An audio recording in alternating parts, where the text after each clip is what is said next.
Hello, good afternoon, good evening, good morning, wherever you are. Happy Valentine's Day.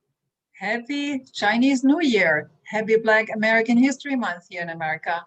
Happy birthday to our founders, Dr. Hak Ja Han Moon, and also happy month of February.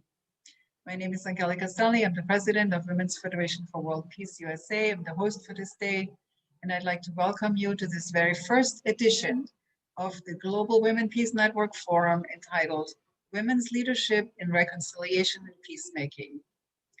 We have participants joining us today, not only from the United States, but from around the world. We welcome you all from the UK, from South Africa, from South America, from Germany, from everywhere to share with us this wonderful time together as we explore about a very serious topic, actually. And I want to thank you, first of all, for coming. And I hope you get much out of it. Even though it's a serious topic, it will be very rich by the end of the session. So we decided, because we find ourselves still in times of pandemic, of all kinds of crises, global crises, divides, turmoil and uncertainties of the future, we felt we need to look at the smallest unit where we should actually find peace, refuge, be like an oasis and be at home and feel a sense of belonging. And I am talking about the family. Family is really that unit. It should be our cornerstone for happiness, right? And in this first session, the title is What You May Not Know About the Family. Now, did that get your attention? What did you not know about the family? And there should be a second part to that sentence that says what you did not know about the family to make it indeed into a wonderful oasis of love, of belonging, of sharing, of freedom, where you can recharge, where you can get energy and strength from to master the difficulties. So our distinguished speakers, two panelists we have today, they're experts in their field. They will be shedding some light on this topic based on their knowledge, their experience, but also share from their heart and their own deeper insights and give you tools so that when you come out of this session, I hope you will find something that they did not know yet about the family to make it a place of peace and happiness.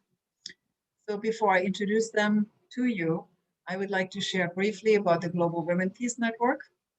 It is a network of leaders, organizations, NGOs, and governments who collaborate to solve pressing social ills and secure an environment of equitable human development. Through peace leadership based on the feminine aspect of human nature, that's why we're talking about feminine leadership, the Global Women Peace Network seeks to ensure lasting peace and prosperity for generations to come. We're thinking about the next generation now. The Global Women Peace Network is a project of Women's Federation for World Peace International, which is an NGO in general consultative status at the UN and co-founded by Dr. Hak Ja Han Moon and her late husband, Reverend Sun Myung Moon. Then Dr. Hak Ja Han Moon is known as the Mother of Peace. You might have heard that already. And they launched this organization 28 years ago with the intention to call on women to play a more pivotal role in world peace.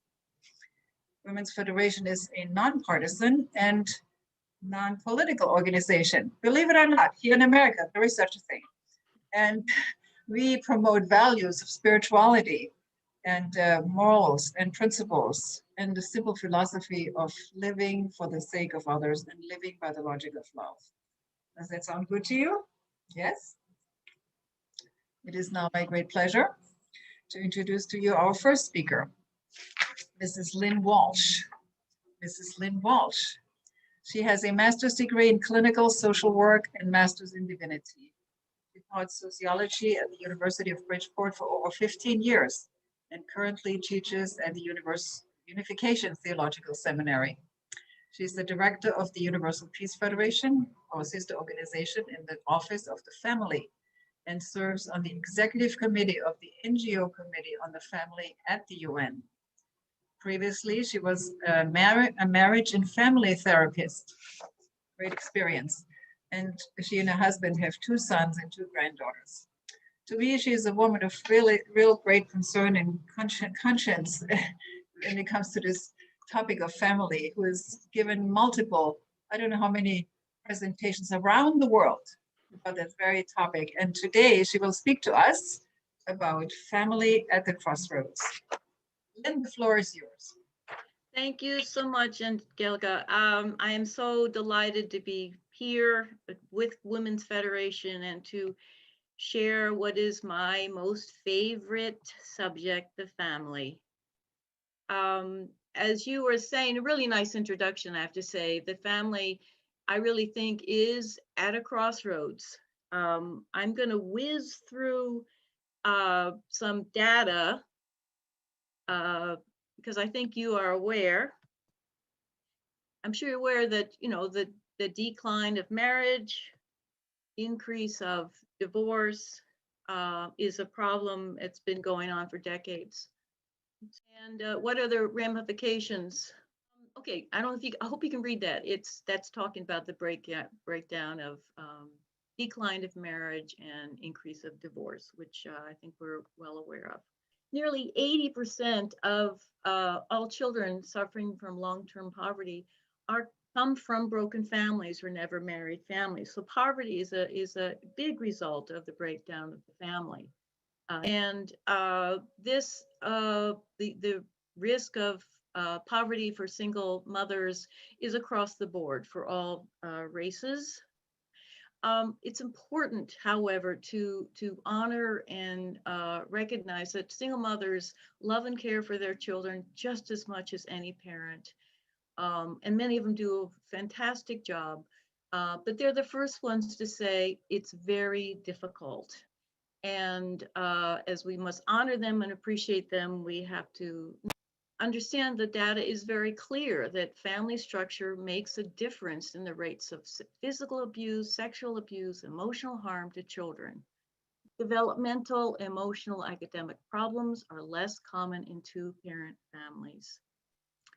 And cohabitation, which is very much on the rise, it's supposed to be a good choice, but it turns out it's not a good choice because breakup is twice as much, and that leaves children in kind of emotional trauma of their home, their haven to be broken up. So obviously, I think when the family is lost, there's huge social consequences, and we are floundering. How do we get there? What happened? Why is this breakdown happening? We're lost on the street and we're lost on the road. We have to set our GPS, right? Meaning we need to clarify our destination, our purpose. And just like if we decide this laptop, we decide what the purpose is and we misuse it for a water filter, obviously we're going to destroy and cause very bad things. So we need to go back to the creator of our life and really understand God's purpose for life and for family. Okay, so what is the purpose of life? Father Moon said this, it's so succinct, I love it. The purpose of our life is to perfect our love. And the Bible says God is love. So we need to live our life in pursuit of learning our love of each other and our love of God. How do we do that? The family offers all the chances to develop these 4 important realms of heart: marital, parental, children's, sibling love. And love, however, can only grow in something that's really sacred that all human beings need, is that is emotional safety. What does that mean?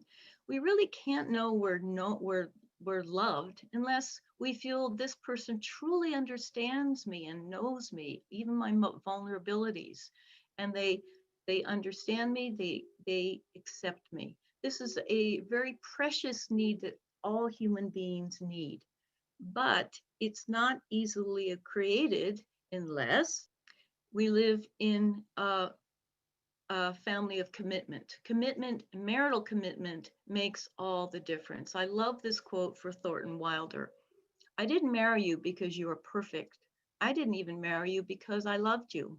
I married you because you gave me a promise. That promise made up for your faults, and the promise I gave you made up for mine. Two imperfect people got married, and it was the promise that made the marriage. And our children are grow. And when our children were growing up, it wasn't a house that protected them, and it wasn't our love that protected them. It was the promise. That commitment is makes all the difference. And the commitment is even much more powerful if we made that commitment to God, because I know sometimes I don't feel like I love my husband so much and want to sacrifice, but the promise to God makes all the difference. So I really believe that marriage is the best spiritual path to learn to love from God's perspective. But it is difficult, right? It's tough. Why is it tough? Because conflict is normal. We have two different people from two different backgrounds, sex differences, etc. We need to learn how to deal with conflict constructively. So there's 2 points in dealing with conflict. One is you have to seek to understand the other person, which means empathic listening. It is not easy. I teach this all over and over and over. Students say, "Oh, I listen very well." No, they don't. They want to rebut, they want to criticize, right? Learning to listen. The other thing is how to assert your own needs and feelings without being critical or demanding. We can't expect somebody to read our mind. So marital sex is important, and that sexual fidelity is really critical to create that heaven of safety. And sex is the physical glue that bonds the spiritual union. There really are hormones excreted which create more of a bonding. Now, there's differences between men and women. Men have a stronger sex drive. That's how they connect. Women have a stronger intimacy drive. So they generally, women want to connect by sharing, by talking. But women also have an innate sense of sex that is conjoined with our potential to create life within our body. It is a huge difference. So we know that sex requires a long-term love and responsibility and commitment. Pope Francis calls this genius of women, this sense of God-given procreative and intimacy within women. And we need to uplift that. We need to honor that. So parenting, again, brings us to a whole other level. Um, we are compelled to grow our sacrificial love because all of a sudden we should have an absolute sense of responsibility and care and concern for this totally dependent, perfect little human being to the point of sacrifice. And by the way, I don't know if you know this, but marriage and parenting decreases male testosterone, which increases that bonding hormone of oxytocin. So men are transformed when in relationship to women.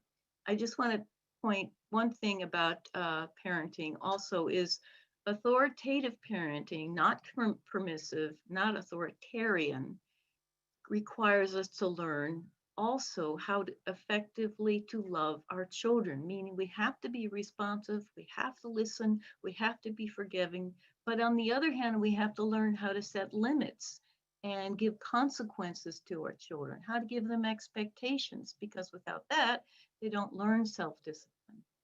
We also, when we're parents, are called to, in fact, practice respect, love, fidelity, and our faithfulness to God. So mothers, I think we all know, have unique strengths. Mothers are uniquely attuned to their babies due to a flood of hormones during pregnancy and birth and breastfeeding.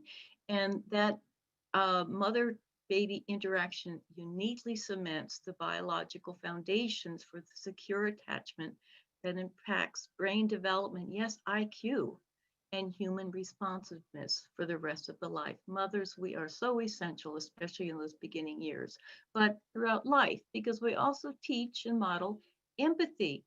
Now, don't we desperately need empathy today, looking at the world? And we teach peaceful negotiation relationships. Oh my goodness, women, we need you in this world. And also, as mothers, we are concerned certainly for comfort and safety. Fathers also have unique strengths now. They are playful, they are fun, they challenge, they help children take risk and fake challenges, which is important for them to grow. So they teach self-discipline and self-control, principles and rules. So, in this picture, dad is having a good time. The baby is just delighted, laughing and laughing, and the mother is screaming, right? Okay, so complementarity is what our children need, and certainly what the world needs. So what do children learn? Children learn what they're given. If they feel I am loved for who I am by my parents, they will be able to give that to the world, to others. If they learn empathy and forgiveness, they will have that skill in life. So they learn trust, respect for others and elders. They also learn that to accept consequences and limits because they know what they learn from it. They learn that expectations and rules help them gain self-control, which is really necessary for accomplishing anything. And also they learn through their relationship with their parents is a great foundation for developing a personal relationship with God. So sibling love is something else we learn in the family. Just look in this picture. So this is totally unfair, right? Totally unfair. Life is unfair. This is cruel because the younger sister is getting all the love from mom and dad, right? Oh, she's kissing mommy. Now, underneath, the older sister is being ignored. This is really unfair. And what's she doing? She's kissing a future competitor, the baby that's coming. No, this isn't unfair. This works. Why? Because that daughter knows she's secure. She knows she was loved entirely for who she is. So she's able to love back. She's able to take on responsibility as an older daughter. And this is the model that we need in the world, right? Each one knows they're loved and values for who they are and able to cooperate and give to the world. Okay, so we could have an individual, we do have a lot of individuals that are just sort of centered on themselves and creating love and family as ever they want to. Well, the world's kind of getting chaotic because of that. Or we could have God-centered families, which creates this axis and this natural order around which society can remain stable and thrive. Okay, so the family is the womb of society where our Creator's purpose of creation and love is embodied. Thank you. Thank you. Well, thank you. That was chock full of information. Thank you, Lynn. Excellent. I hope everyone got a few points out of that. It was like a university lecture in 10 minutes. Thank you so much. Yes, so we definitely need to understand more the overall realm of family. And that also includes love relationships, right? You just talked about 4 kinds of love. Many people don't know that because they think love is romantic love, right? And you just fall in love with someone and then you get married. And that's a trap many times. So with that being said, I'm very happy to introduce our second speaker who will talk exactly about that topic. Is love really love? And it is Dr. Susie Ismail who is here with us today. She is the founding director of Cornerstone, a nonprofit faith-based communication intervention organization that focuses on youth, family, marriage, identity, socio-emotional wellness, and relationship building. She is the author of many books and an expert in the field of interpersonal and intercultural communications. She holds a master's in communication, a master's in philosophy in human sciences services, and a PhD in family studies and intervention strategies. Dr. Ismail currently resides in Princeton, New Jersey with her husband and 3 children. To me, she's an energetic young woman leader that will open your mind to something new. The floor is yours. Thank you so much, Angelica, for inviting me to be part of this gathering. Thank you, Ms. Lynn Walsh, for the excellent kind of setting the scene and setting the stage for us to better understand families. I really want to send out a very hearty hello to everyone who's here. This is my first time joining a gathering of the Women's Federation program, and I'm absolutely thrilled to have met so many of the amazing women that are part of this program. So I think the topic that we're talking about today, family, love, trying to answer the question, is love really love, is quite timely, considering, many of us may have gotten, roses this past weekend, maybe boxes of chocolate, maybe we sent out our own flowers and boxes of chocolate and things of that sort. And every year, annually, we celebrate, this Valentine's Day, this holiday of love. But do we actually know what that love means? So interestingly enough, I tend to travel around quite a bit. Well, pre-corona, there's a lot of travel, giving lectures on the topic of love and what love means, and what is love, marital love, family love, love of God, love of self. And very frequently, whenever I'm speaking, particularly on college campuses, the flyers that the students will make will often have one specific color that is very evident and kind of front and center. The stage will often be set with a specific color. The balloons that they use to decorate the stage will be a specific color. And 9 times out of 10, that color is red. And it's interesting because we've become, so kind of acquainted with the idea that the color red is representative of love. But when you look at the psychology of how we as humans interpret color, we actually see that the color red has a very interesting psychological, or evokes an interesting psychological response from within us. If you've ever had the incredible fortune of traveling to Spain and watching some of the bullfights that occur there, you'll see that the matadors, the ones who are kind of exciting the bull and about to begin the fight, tend to shake a cloth in front of the eyes of the bull. And the color of that cloth is red. And many times we often equate that idea with like, oh, they're getting the bull excited. The bull is going to see red and is going to respond. But in reality, bulls are colorblind. So it's not the color red that incites the bull, it's the movement of the cloth. But the color red is used because the color red evokes in the audience a very intense emotion. And it's not love. We're not expected to fall in love with the bull or the matador for that matter, right? The emotion that it evokes within us is anger, fear, a sense of intimidation, worry, concern, very intense emotions that actually rank very highly on the negative scale. Yet here we are in 2021 with Hallmark co-opting the color red and telling us this is love.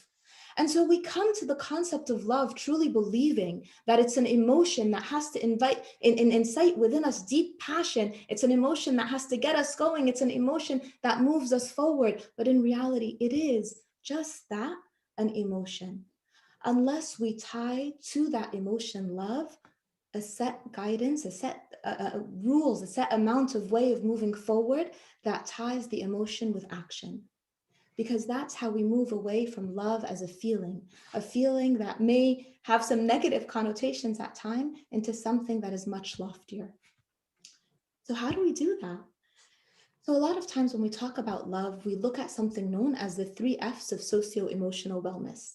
And those 3 F's help guide us to better understanding the types of love that we may encounter in our lives, the types of love that we may seek. And Ms. Walsh did an amazing job of breaking down for us some of those aspects of love. But really, when we look at love, we recognize that the bedrock of what human relationships, successful human relationships, needs to be built upon is faith. Now, some of you may question or may think, well, what if I don't share the same faith as someone else? Or what if my faith is, aligned differently than someone else's faith? Faith is what uplifts us. Faith is what allows us to look outside of ourselves. Faith is what gives us hope. Faith is what allows us to believe in mercy. Faith is what allows us to see past the difficulties and the pain and the moments that we may be living in our life that are so hurtful, that make us break and crumble.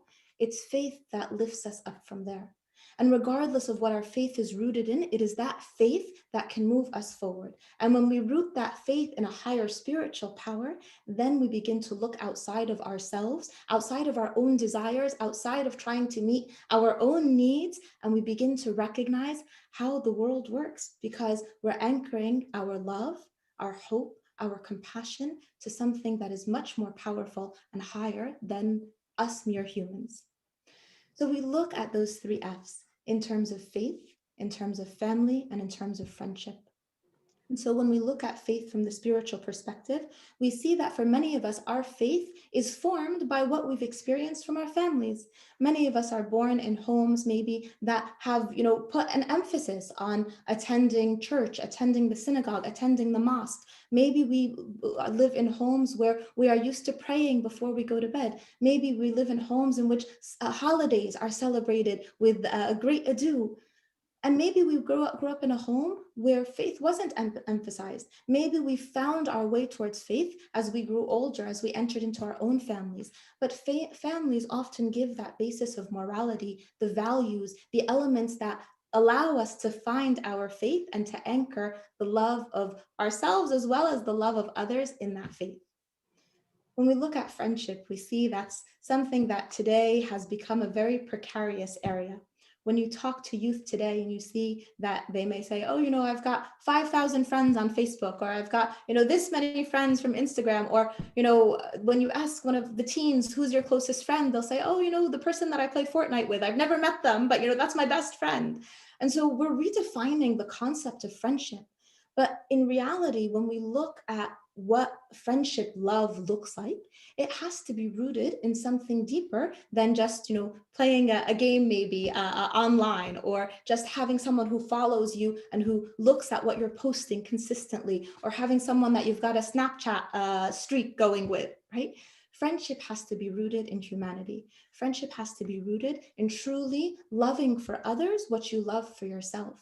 And in that way, if we begin to expand our understanding of friendship as having a companionship with someone rather than having an acquaintance with someone, but taking the time and the effort, giving the emotion, the empathy and the compassion, giving of ourselves in order to develop a friendship, then we move away from this concept of love as a fleeting emotion that doesn't really go much deeper than the red roses, and we move into a place where friendship is built upon humanity. It's built upon connecting with others. And so when we connect with our faith, when we connect with our families, when we connect with friendship, we begin to get a better sense of who we are. And that leads us to the next area of love I wanted to talk about. We often talk about the concept of self-love.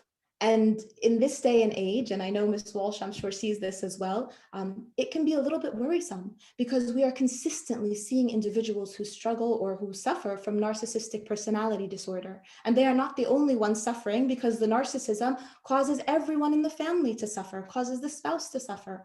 We are consistently seeing people who are run by their ego and their arrogance. And sometimes we'll mistake that and say, oh, it's self-love. It's the confidence comes from self-love, but that's not self-love. That's insecurity. That can often be self-loathing that comes out in the form of this narcissistic behavior, but it's not self-love. Because to love yourself, you need to know yourself. And to know yourself, you need to know your faith. You need to know your family.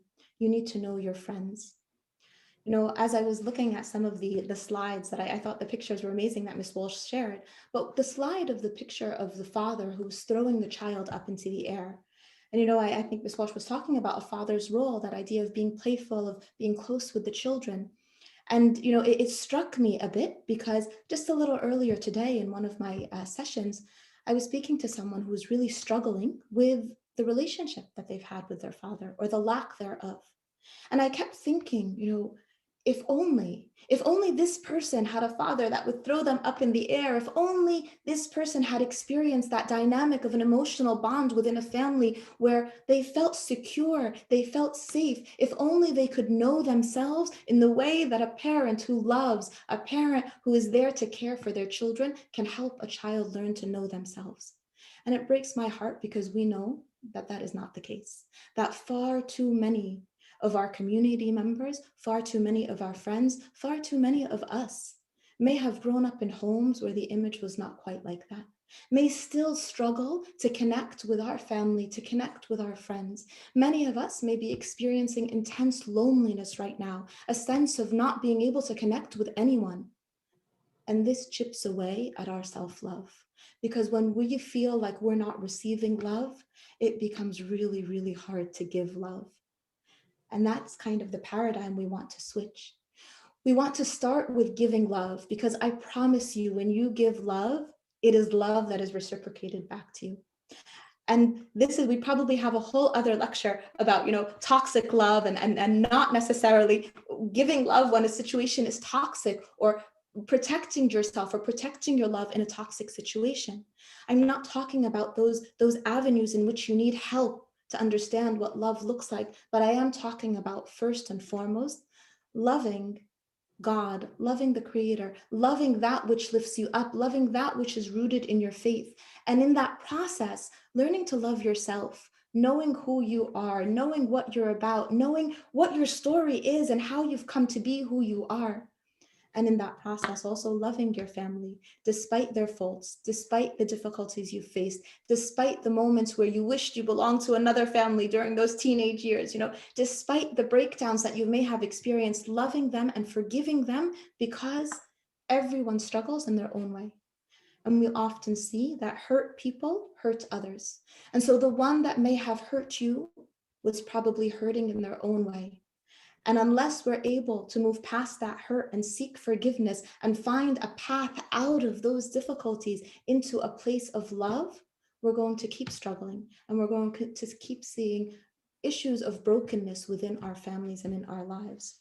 So I'm seeing my signal of 1 minute left. So although this is a topic that we can probably dive into for several hours, but we'll have to try to wrap it up a bit. I think in the end, if there's a takeaway that we can all walk away from this program with, it really is about really going back to those roots of empathy and compassion, of recognizing that, I look at this Zoom screen and I'm seeing so many beautiful, amazing faces, so many women, I believe there were a few men in there as well, who I've never met before, who maybe I never would have had the chance to speak to, who maybe I never would have been able to connect with if it wasn't for this forum, if it wasn't for this gathering. And so despite the darkness that we've seen in this past year, the darkness and the fears that we may still have about the uncertainty to come, if we are able to come together to connect in this way, in any way that we can, even if it's not in person, using Zoom, connecting through different avenues, then this is the first step towards finding love.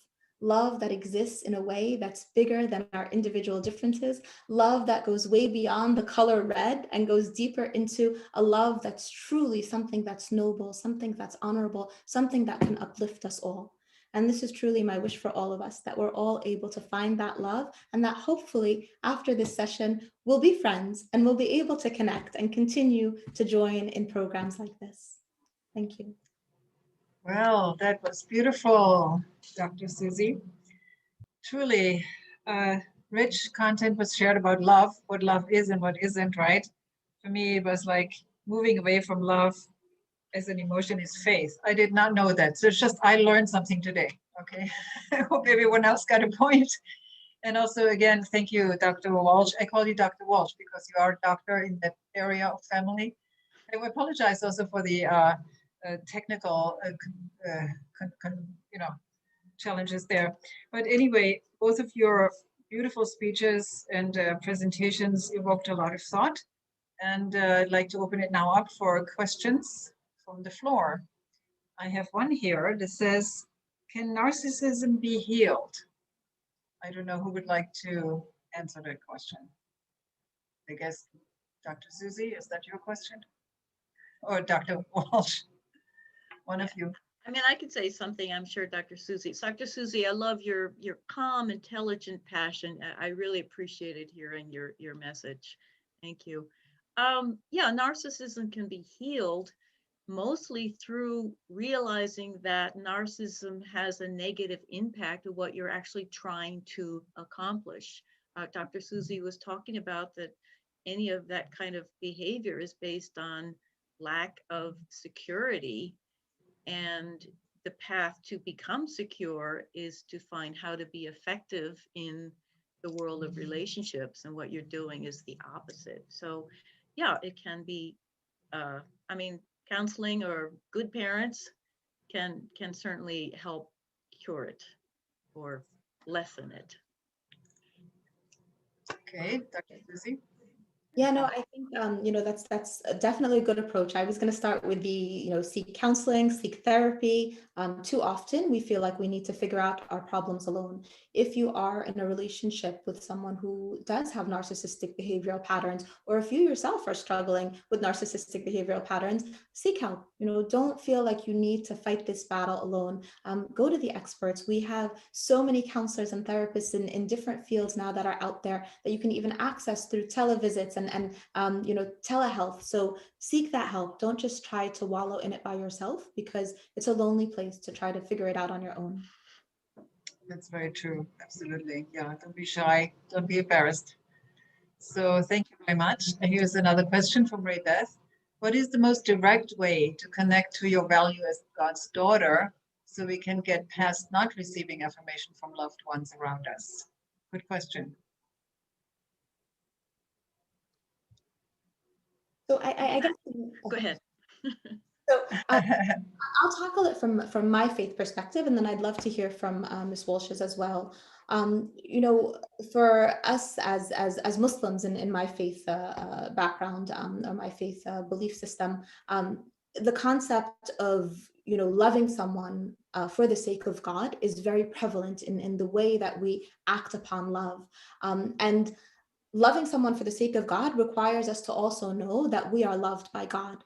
And knowing we are loved by God by recognizing and seeing the miracles that exist in our lives every single day, by recognizing that the breath that we take is a gift in our life, that the eyes that we see with, those are gifts as well. The people that cause difficulty in our life, the parents who maybe didn't give us that positive affirmation, they too are gifts, even though in the moment we may not feel it. But being able to move forward in life and to look back and to be able to connect the dots and say, you know what? I know why I had to go through this. I had to struggle and feel like I didn't get affirmation as a child because I have so much love and affirmation to give to my own children, or I have so much love and affirmation to share with the world.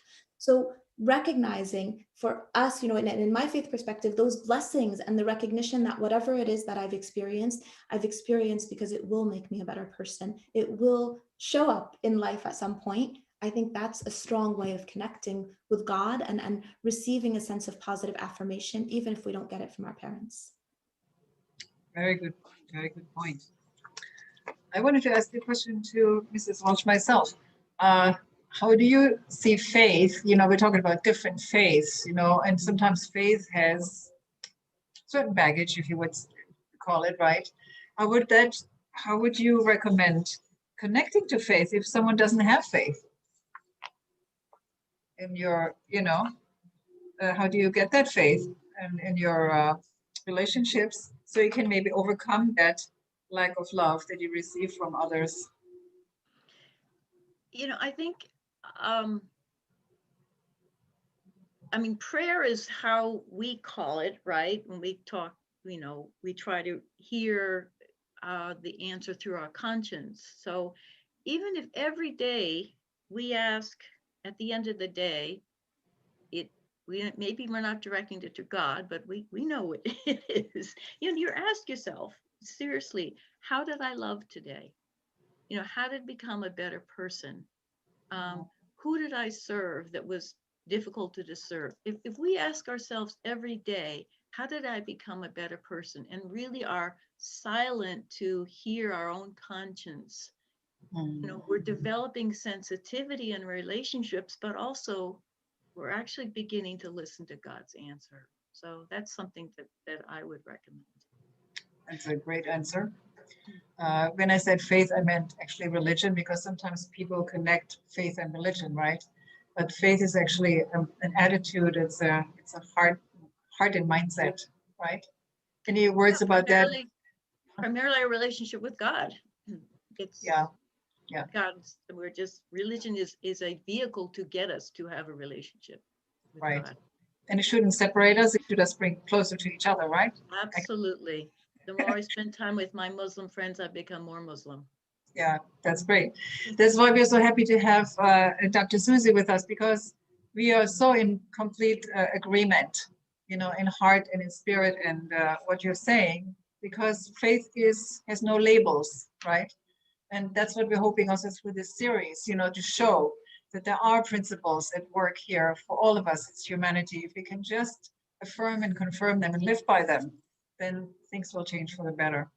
I don't know if we have time for one more question. Anyone would like to ask a question? I don't see any more questions here. Well, would you like to give a statement at maybe we can conclude here then, the first session of this year. It's very short. I know we just touched on very surface level, right? But very provoking points were there. For me, knowledge is important. You need to know that men and women just are not the same. That's the hardest thing for women. I mean, I have to say that, right? We always find something. And and the women are the ones in the family, and that you mentioned earlier, who are setting the tone, and if you're not happy, then the family is not happy. So if we can find a way, maybe I can ask that question. How can women find a way to be maybe less critical of their male spouses? I hope male spouses here, male partners, spouses, men, husbands, and overcome that, feeling misunderstood or not understood, not understand each other. There's this huge gap, right? Yeah. Mrs. Walsh. Yeah, I think what's helped me a lot is just realizing that men and women are different. I mean, sometimes I'm expecting my husband, I'm really upset about something, right? I'm sharing with him and he says, well, what you need to do is blah, blah, blah. I said, no, no. Just understand my feelings. So sometimes I have to stop myself and say, okay, I'm dealing with a male brain. It's unfair for me to expect him to read my mind, have the same kind of emotional needs as me, or relate to sex the same as me. We are different. And that's really freed me up to stretch myself to try to understand this other person. And then in terms of, and that helps me not be so critical. I also, like I was saying before, I also need to assert and ask for what I need. It's, I don't want to. If he really loved me, maybe he'd know. That's unfair. So I have to stretch myself to say maybe uncomfortable things, be vulnerable, so that he understands me more. It's got to be, both ways. Yes. Great. Would you agree with that, Dr. Susie? Or any other comment from you, Dr. Susie, on that one? Yeah, I think I think that's a great point. And I was just thinking, as Ms. Walsh was speaking, about a quote that I had read quite some time ago. I believe it was Gertrude Stein, who I don't necessarily agree with a lot of her statements, but this was a statement that I remember resonated a bit, where she had said, in trying so hard to find, the perfect man, we as women have become the men we want to marry. And I thought that was a fascinating quote, just because the idea that we are sometimes looking for a mirror of ourselves in our life partners. And that's not what a complementary relationship looks like, which is something that Ms. Walsh had mentioned. And I remember when I first started kind of in the marriage intervention field, a lot of it was, I think it was years ago. So I think that movie Jerry Maguire was kind of popular, if you're familiar with it. And there's a statement in Jerry Maguire where, the hero is standing, I think it's like Tom Cruise or something, standing in this room, and, the heroine comes in, and this famous line is said where he says, "You complete me."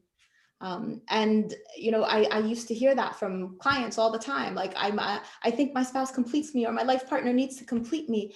And I think when we stop looking for a completion of ourselves in our partners, we begin to understand what it means to have a complementary relationship, because we ourselves need to be complete.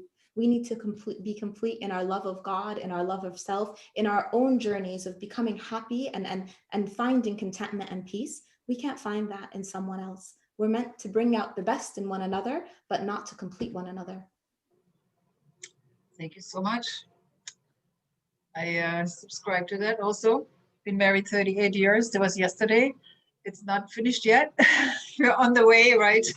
And these presentations are really awesome to remind us and to prick our conscience a little bit, and to come to another level of understanding. So this is, it's the end of the question and answers. So conclude your beautiful presentations. They're both excellent, really excellent. Round of applause for both of you. I'd like to, yes, it was just really great.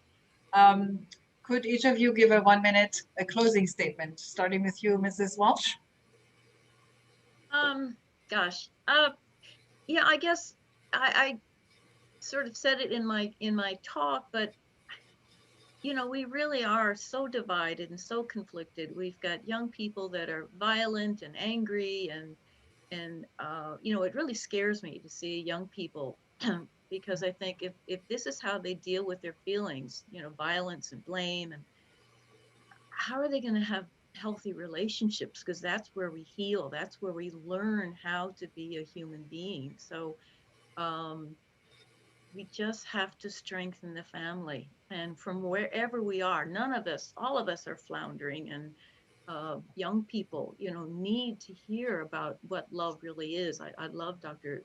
Susie's work because there's so many misconceptions. So we really have to go to the roots and help people understand what love is and what it takes to build it, and how I become a person that gives and receives love.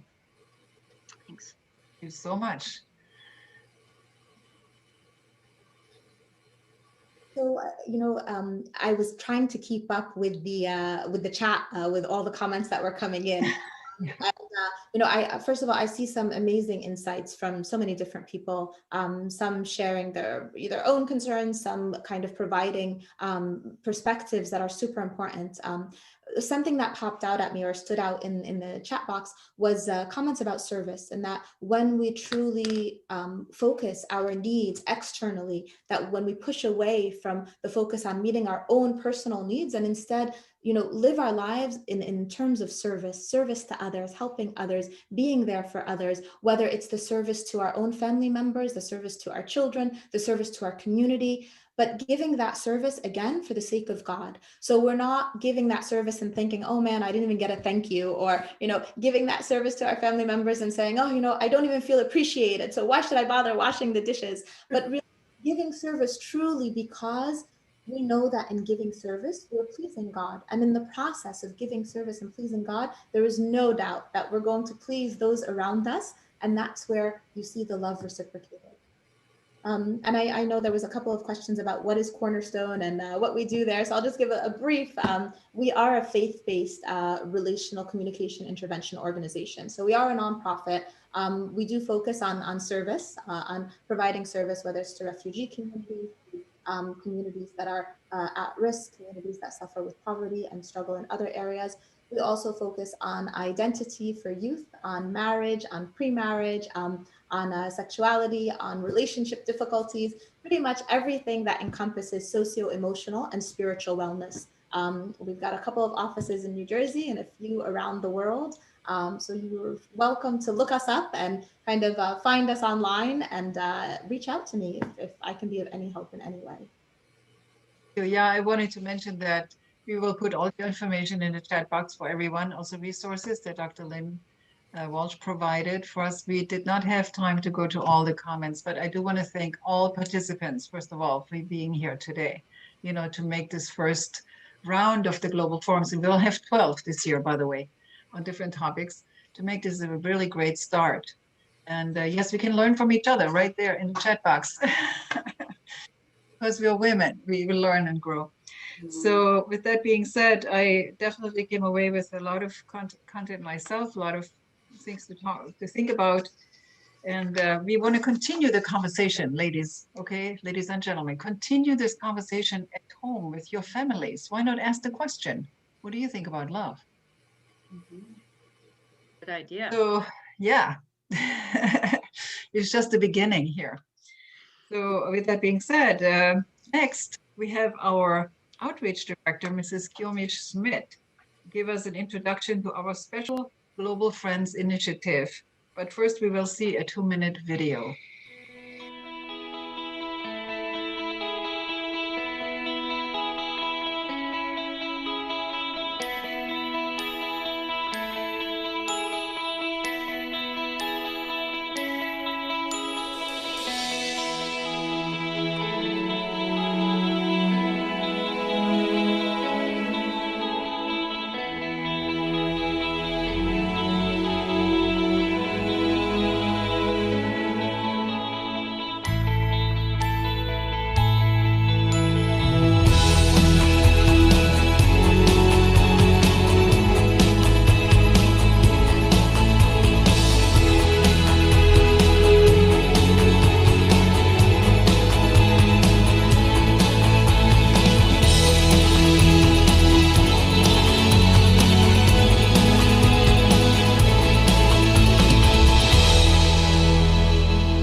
Here we're looking at Become a Global Friend. As you saw in the video, those were all of our current global friends. And these are organizations that are committing to make a difference both here and around the world.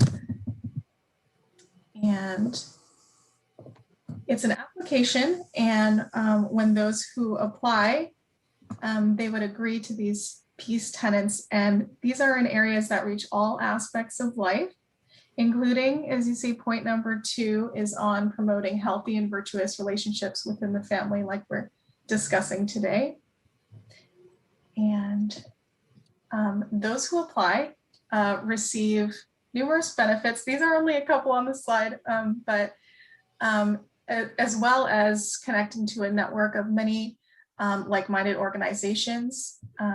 But through those who are global friends receive promotion alongside the Global Women's Peace Network USA, which is like on the program we have right now today. And also you would receive a customized landing page about your work on our website. Each global friend has their own page on the website that you can check out. After this event, we'll send them all to you. And also you're able to share your status as a conscientious global friend for peace. So this is the link, wfwp.us/global friends. We'll add it in the chat and send it to you after. Thank you. Thank you so much. Very nice. Thank you, Mrs. Schmidt. So yeah, it is always inspiring to see what so many women can do, right? As always, at every end of every sessions to the end, we introduce the founder's book, The Mother of Peace, a memoir, and God shall wipe away all of their tears.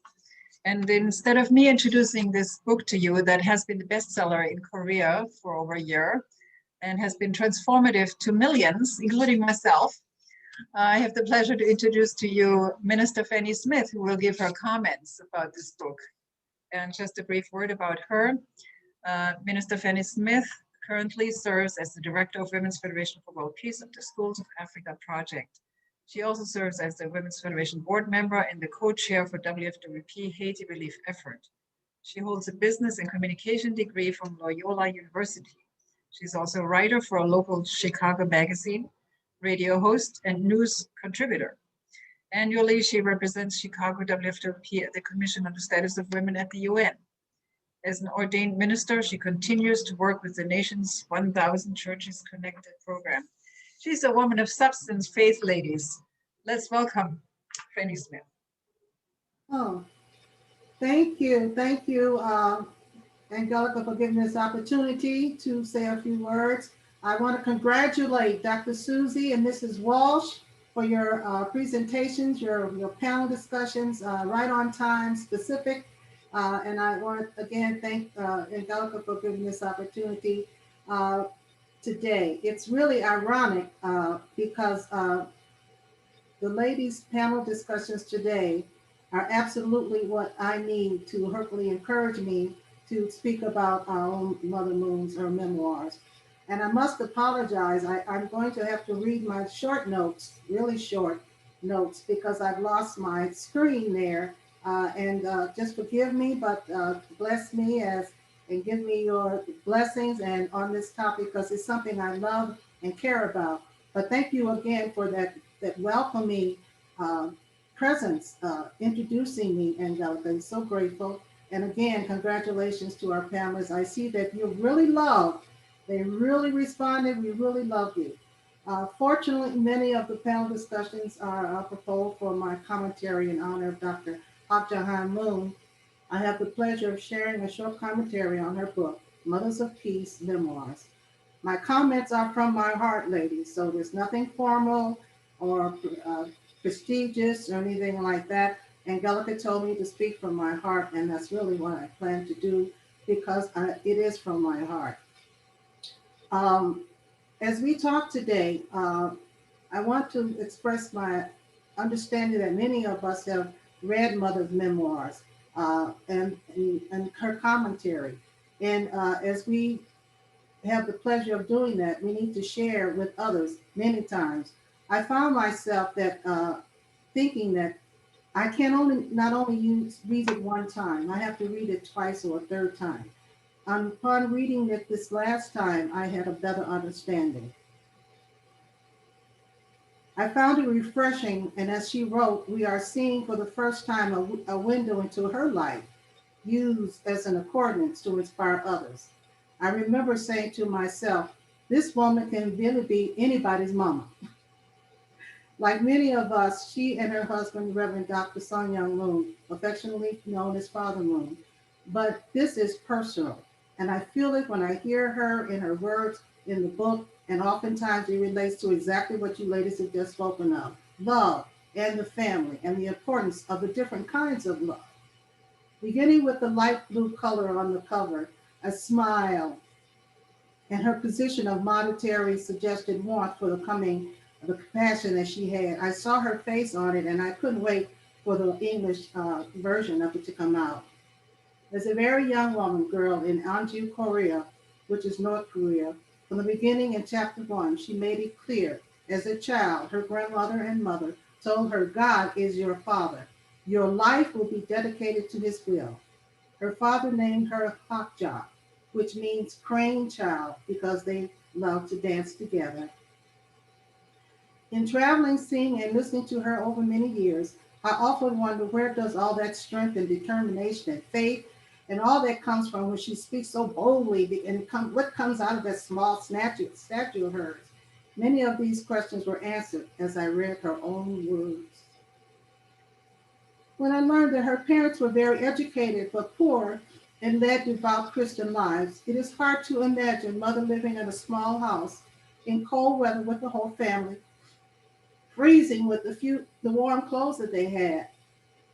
When she was just a baby, her mother had a dream where an angel told her, I know you may feel incapable to prepare this baby for the service that our Heavenly Father has in mind, but don't be discouraged. This baby is the daughter of the Lord, and you are the nanny. Please devote all your energies to raise her with absolute faith, love, and obedience. Mother Moon's memoirs contain everything a person needs to navigate their journey through this life we have to experience. Her explanation of fear and hurt, running her life while she granted the grandmother and her grandfather to find safety. No hate was uttered, only prayer and asking God for more faith.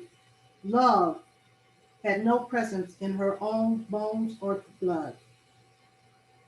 We all know Mother Moon and Father Moon met when she was a teenager and ordained by God to choose her married and young man. I was hurt often reading in her stories, like the time she told about the jealousy of the other members of the church because she was such a young woman. But Father Moon had told God to choose her. Father Moon was even arrested the day before the wedding ceremony and the marriage supper of the Lamb. She was released the next day, fortunately just in time for the ceremony. In one chapter, she shared something true I truly believe in the essence of her survival, where she said, "If I had experienced only joyful things, I never would have been able to look to the people's face and interact with them. I have passed through the bottom of the hell. God wanted me to train myself. I needed utter truth and faith, strong and perseverance. Mother and father had 14 children over 20 years. Most of them were by cesarean, but she did not stop because she knew it was God's will. How many of us cried to hear her husband, Father Moon, being arrested by the communists in Korea police and also put in jail? It hurts our hearts. I loved how she shared all her messages with us by infusing her life stories with those of accomplishments made by she and her husband. The original name of the Holy Spirit Association for the Unification of the World Christianity. Like many others, I heard so much that she was not a believer in God, but I soon learned that that was not the case. She and Father Moon were devout Christians in every shape and manner. At this time, I would just like to say in closing, Mother Moon went on to do very, very many things, but her love and her devotion to God and to us, she helped to establish or founded the Women's Federation for World Peace and so many other summits. Recently, she was very faithful as she went to Africa and spoke at the Door of No Return. That would stay in my heart always, particularly with this being National Black History Month. Mother Moon's memoirs contain everything a person needs to navigate. She gives us life. She gives us hope. She teaches us that we must love one another.